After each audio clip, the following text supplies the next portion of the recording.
Que tus palabras sean mis palabras. Háblame, Señor, directo al corazón. Hola mis hermanos, te habla tu hermano y amigo Dreni del Rosario. Y en esta sección, un solo evangelio, vamos a leer el evangelio que corresponde al día de hoy, 27 de marzo. Y está tomado del evangelio según San Juan, capítulo 8, versículos del 1 al 11. Y toda palabra de Dios la leemos en el nombre del Padre, del Hijo y del Espíritu Santo. Amén. Mas Jesús se retiró al monte de los olivos, pero de madrugada se presentó otra vez en el templo y toda la gente acudía a él. Entonces se sentó y se puso a enseñarles. Los escribas y fariseos le llevaron una mujer sorprendida en adulterio. La pusieron en medio y le dijeron: Maestro, esta mujer ha sido sorprendida en flagrante adulterio. Moisés nos mandó en la ley apedrear a estas mujeres. ¿Tú qué dices? Esto lo decían para tentarle, para tener de qué acusarle. Pero Jesús se inclinó y se puso a escribir con el dedo en la tierra. Pero al insistir ellos en su pregunta, se incorporó y les dijo: Aquel de vosotros que esté sin pecado, que le arroje la primera piedra. E inclinándose de nuevo, siguió escribiendo en la tierra. Ellos, al oír estas palabras, se fueron retirando uno tras otro, comenzando por los más viejos. Jesús se quedó solo con la mujer que seguía en medio. Jesús se incorporó y le preguntó: Mujer, ¿dónde están? ¿Nadie te ha condenado? Ella respondió: Nadie, Señor. Jesús replicó: Tampoco yo te condeno. Vete y no vuelvas a pecar. Palabra del Señor. Gloria a ti, Señor Jesús. Habla, Señor, que tu siervo escucha. Jesús se fue al monte de los olivos, pero al amanecer se presentó nuevamente en el templo. La anotación remite a Lucas 21:37 siguiente. En su última semana en Jerusalén, Jesús pasaba la noche fuera de la ciudad, cerca del monte de los olivos, y volvía por la mañana a enseñar en el templo, en donde el pueblo se reunía para escucharlo. No se refiere el contenido de su enseñanza como quiera que su doctrina es su persona misma, en su ser y en su actuar, dado que Él es la palabra, el nuevo santuario, la presencia de aquel Dios que ahora se revela plenamente en el perdón. Los escribas y fariseos le llevaron a una mujer sorprendida en adulterio. De acuerdo con la ley, tal mujer debía ser ejecutada. Esto lo dice en Éxodo 20, 14, Deuteronomio 5, 18, 22, 22, Levítico 18, 20. Y lo que estaba en discusión era la forma de realizarla, porque en la época los pareceres se dividían entre la lapidación y el estrangulamiento. Los escribas y fariseos que llevaban a la mujer son personas dedicadas al estudio y a la observancia de la ley, respectivamente. De seguro la condenación a muerte de una adúltera para nuestra sensibilidad parece algo atroz y escandaloso. Pero bien vista las cosas, el adulterio constituye un homicidio en cuanto da muerte al compañero en su realidad más profunda, en su relación de amor. La pusieron en medio. La ley, con sus prohibiciones y mandamientos, corre el riesgo de poner en el centro de la atención el mal, de denunciar y de castigar. En realidad, Dios había puesto en el centro del paraíso el árbol de la vida y no aquel del que se derivarían la transgresión y la muerte. Fue el enemigo, el acusador, quien lo puso en el centro, en Génesis 3:3. La cruz volverá a poner en su sitio el árbol de la vida, siempre fecundo, en toda estación y capaz de curar toda herida. La pecadora, acorralada por los celosos guardianes de la ley en un cerco de muerte, verá al final esfumarse a sus acusadores y quedará en el medio sola con Jesús, que le abrirá el horizonte de la libertad y del amor.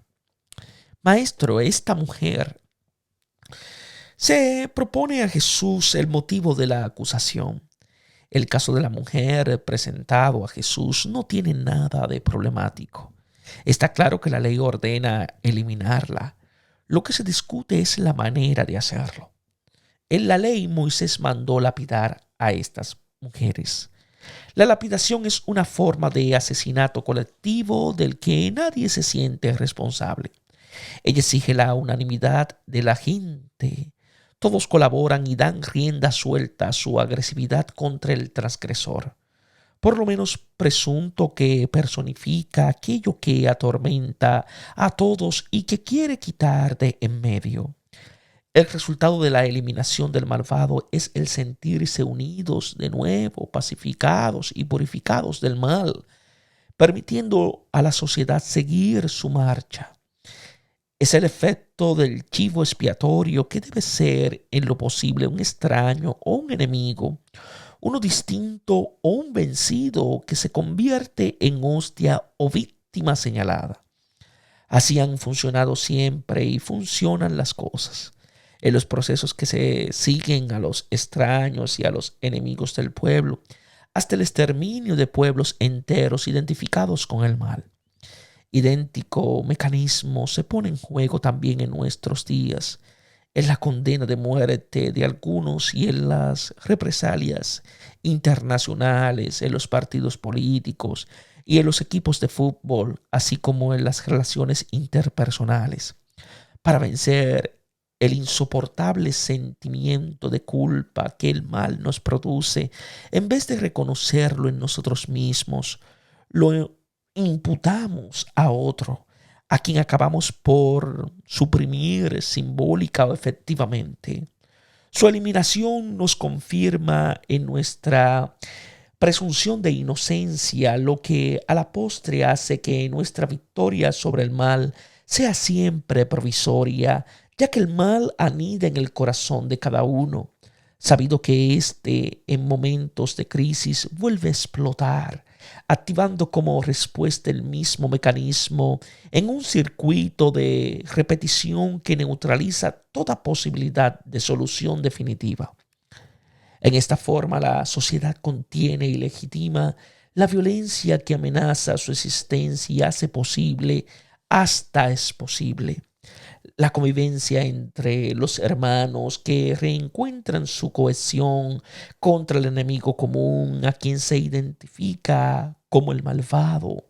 Este debe ser expulsado fuera de las murallas y eliminado, lo que trae una relativa y momentánea sensación de seguridad y tranquilidad, hasta que una nueva fase de la lucha haga reemerger la agresividad que permanece siempre larvada y latente, en apariencia bien controlada por el poder, el que desde luego está en manos del más violento de turno, destinado a su vez a ser víctima de quien consiga acopiar la fuerza que le permite imponerse. Son muchos los que creen que este dorado sistema que rige y regula nuestra convivencia el 11 de septiembre del 2001, luego del derribamiento de las Torres Gemelas, puso al descubierto sus pies de barro y su bien disimulada vulnerabilidad como un siniestro desenmascaramiento que ha dejado ver el rostro horrible. Sea de ello lo que fuere, lo que ha quedado en claro es que ni siquiera el más poderoso es capaz hoy por la fuerza de garantizar la seguridad, ni de sí mismo ni de los demás. Es un hecho inédito en la historia. Por primera vez, el poderoso resulta siendo víctima del mal, pero también por primera vez está en capacidad de entenderlo. Esto nos debería llevar a repensar un modo radicalmente diferente de estar juntos, porque desde entonces nada es como antes. Si incluso el fuerte es vulnerable, o nos destruimos todos o estamos obligados a cambiar el juego. ¿Tú qué dices? Los personeros de la ley interrogan a Jesús no para saber si se inclina por la lapidación o por el estrangulamiento. Piden su parecer para tenderle una trampa, como enseguida anota el evangelista. Esto lo decía para tentarlo y tener un motivo de que acusarlo. ¿En qué consiste la trampa que le tienden para acusarlo?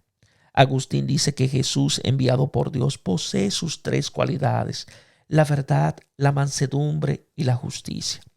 Si la primera no está en discusión, por cuanto el hecho no admite duda, lo propone un dilema sobre las otras dos. Si se inclinara por la lapidación, quedaría negada su mansedumbre. Si dijera en cambio que se la dejara ir libre, faltaría la justicia.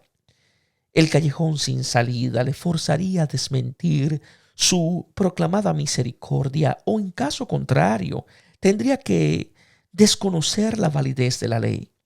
En el primer caso se estaría desmintiendo a sí mismo, poniéndose de parte de los escribas y fariseos. En el segundo es lo que esperaba. Al ponerse a la ley les daría argumento para presentar contra él una acusación formal como transgresor. Probablemente aquí se oculta otra trampa, porque si ya la mujer ha sido condenada por los judíos en conformidad con la ley, Jesús queda colocado frente a un segundo dilema. Si acepta el veredicto del tribunal judío, se declara en oposición a los romanos que se habían reservado la pena capital. Pero si no reconoce su validez, acepta implícitamente el dominio romano, poniéndose en contra del pueblo y de sus expectativas. En el primer caso podría ser acusado de subversión. En el segundo no podría ser el Mesías destinado a liberar a la nación. El tenor de la insidia es parecido al que se propone en la pregunta por el tributo al César en Marcos capítulo 12.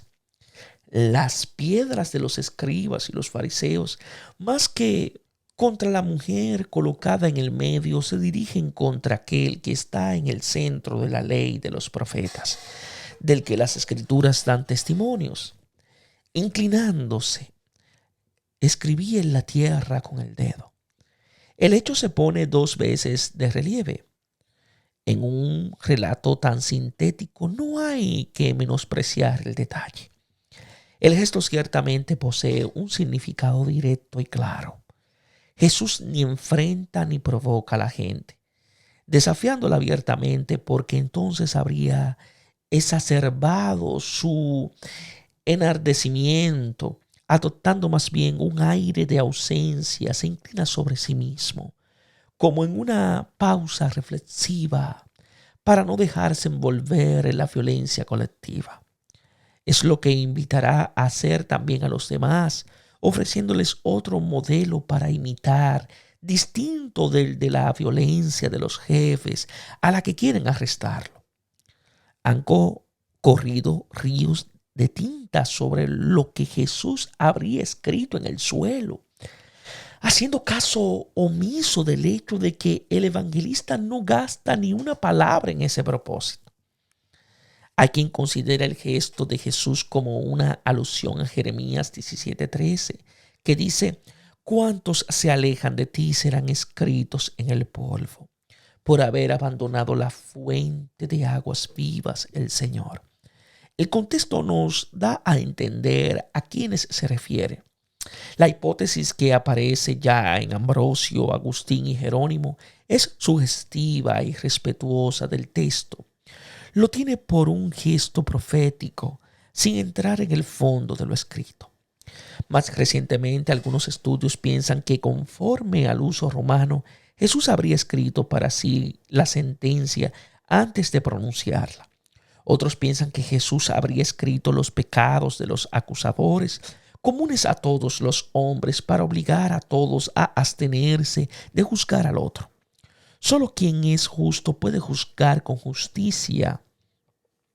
Otros más creen que se trata simplemente de una pausa narrativa, pero esta opinión no explica el peso que en el relato tiene el hecho repetido de escribir. Si queremos dar una explicación ciñéndonos al texto, deberemos interpretar no más el gesto de Jesús, sin decir lo que escribe, a la luz del contexto inmediato insertado en la tradición bíblica. Por eso resulta útil recordar algo obvio. Escribir es el acto por el que uno quiere comunicar algo a otro que lee. En la tradición, toda la escritura es comunicación de Dios al hombre. A su vez, la ley se ha escrito a partir de lo dicho por Dios en tablas de piedras. Hay que notar que Jesús no escribe sobre arena, sino sobre la piedra del empedrado, dado que la escena se desarrolla en el templo. Si no tenemos en cuenta lo dicho por aquel que escribe y no entramos en comunión con él, la escritura misma se convierte en un fetiche que nos impide entrar en el pensamiento de Dios. La escritura es autocomunicación del Dios amable de la vida, que que no desprecia a ninguna de sus criaturas, sino que tiene compasión de todos y mira los pecados de los hombres en vista del arrepentimiento. Si la escritura denuncia el pecado, no se propone condenar al pecador, ya que la intención de quien escribe apunta a su salvación. La ley ha sido dada para la vida y no para la muerte, para la conversión y no para la desesperación, para el perdón y no para la condena. Pero así como desde el principio hemos transgredido la ley, todos la percibimos como condena nuestra y de nuestras acciones. Pero los profetas han prometido que vendrán días en que Dios nos quitará el corazón de piedra y nos dará un corazón de carne. Escribirá su ley no con el dedo en la piedra, sino con el espíritu en nuestro corazón, que finalmente será un corazón nuevo, capaz de vivir en plenitud el don de Dios. El gesto de Jesús pudo aludir a estos textos que han de cumplirse cuando Él nos entregue su espíritu. Precisamente en la cruz, en la que será escrito el título de su condena en hebreo, latín y griego, comprenderemos lo que Jesús escribe ahora. El Señor no condena, sino que justifica y salva por su gracia. Ese es el sentido de toda la Escritura. Entonces nosotros mismos seremos la carta de Dios, escrita no con tinta, sino con el Espíritu de Dios, no en tabla de piedra, sino en las tablas de carne de nuestros corazones. Como se ve, cada quien puede añadir su gota al río de palabras vestidas para comentar este gesto de Jesús, que escribe más ecológicamente con el dedo en la piedra, sin gasto ninguno de papel ni tinta, dejando a cada uno la libertad y la oportunidad de pensar lo que bien tenga. Se enderezó. En el versículo 10, Jesús se endereza ante la mujer, pero ahora lo hace frente a sus acusadores. Ellos insisten en sus interrogatorios que no atienden sino a lo escrito y no a quien escribe. Por eso se yergue para mostrarle su persona. Él es quien ha escrito. Aquel de ustedes que esté sin pecado, que le lance la primera piedra. El pecador que se erige en juez se parece a aquellos viejos que oprimían a los inocentes y absolvían los malvados hasta condenar a la casta Susana que no se plegaba a sus deseos. Pero en el caso del profeta Daniel, la cuestión no ofrecía mayor dificultad, ya que Susana no había pecado y lo que había que probar era su inocencia, mientras que esta mujer sí ha pecado. Y Jesús no puede pretender negar la realidad de los hechos. Pero hay otra verdad escondida en cada uno que Jesús recuerda a todos. Que cada uno se vea a sí mismo y mire con honestidad en su corazón. Y solo entonces quien se sienta libre de pecado, lance la primera piedra. El primero en lanzar la piedra es el testigo. Por ser el llamado a asumir la responsabilidad de liberar voluntaria y conscientemente la violencia que los otros luego automáticamente imitan, como las hienas cuando olfatean sangre. Es él quien se propone como modelo, seguido e imitado por los demás. El que tenga la osadía de oponerse, invierte la situación haciendo lapidar a quien quería lapidar, o acaba también él lapidado. La violencia justificada por el consenso, una vez desencadenada, debe descargarse de cualquier modo sobre alguno.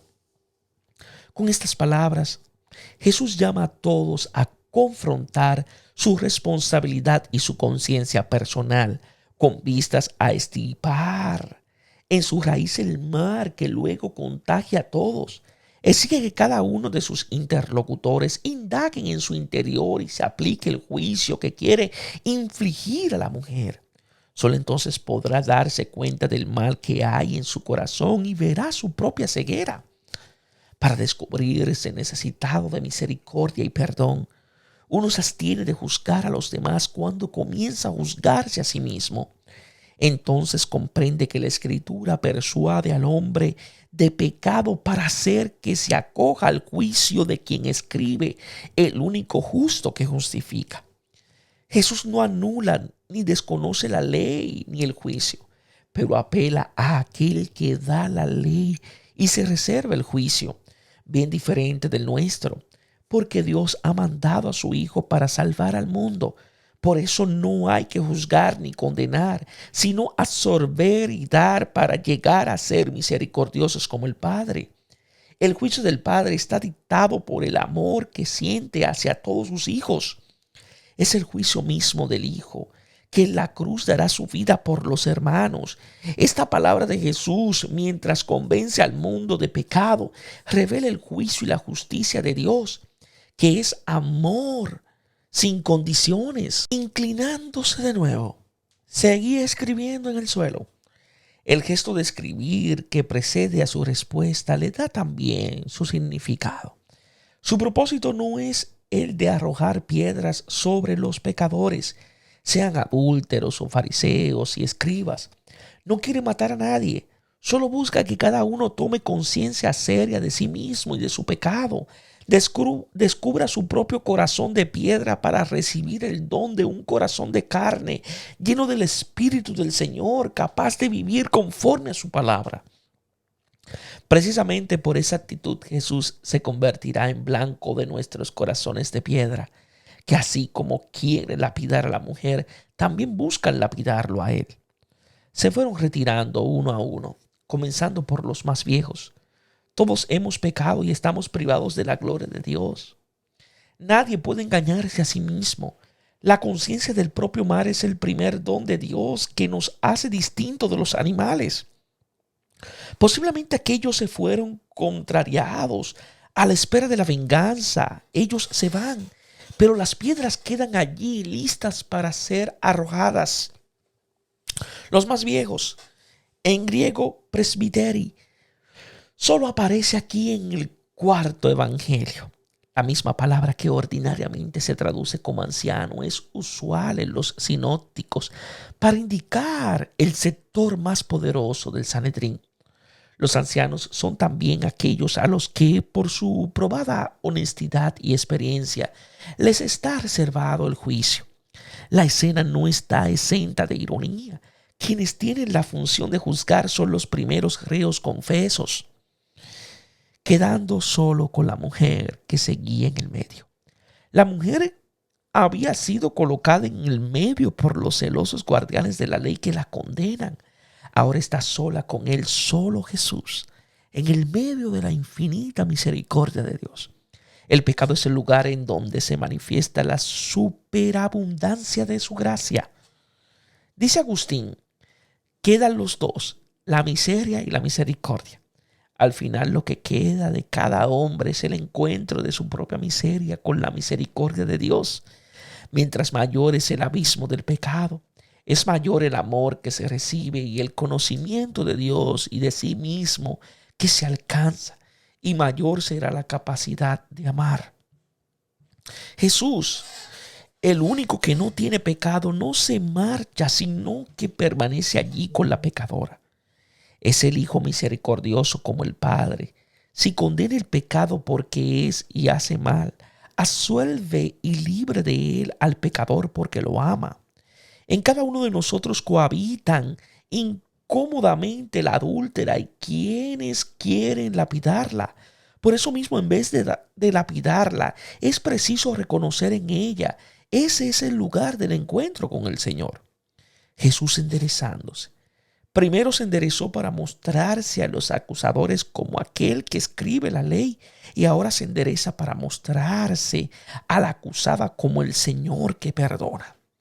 El diálogo que se entabla entre los dos es simple, de pocas palabras y sublime.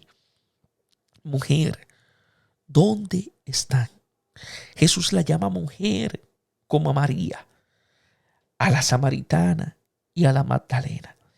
Ese es su verdadero nombre, el de la esposa que encuentra ahora a su esposo, aquel que ha mandado, más bien suplicado, que se le ame con todo el corazón. Le pregunta sin tampoco volverlos a nombrar, ¿dónde están? ¿Quiénes la acusaban? ¿Ninguno te ha condenado? Le pregunta si ha quedado algún justo que pueda condenarla. Ninguno, Señor. No ha quedado nadie que pueda condenarla, pero sí ha quedado uno, el único justo que la justifica. Desaparecen los enemigos, quedando solo aquel que la ama con amor eterno, en el que reconoce a su Señor porque la perdona y la hace salir de la muerte. Se establece entre los dos la nueva alianza, escrita no ya en la piedra, sino en el corazón. Tampoco yo te condeno. Los demás no pueden condenarte, por más que quieran hacerlo porque son injustos.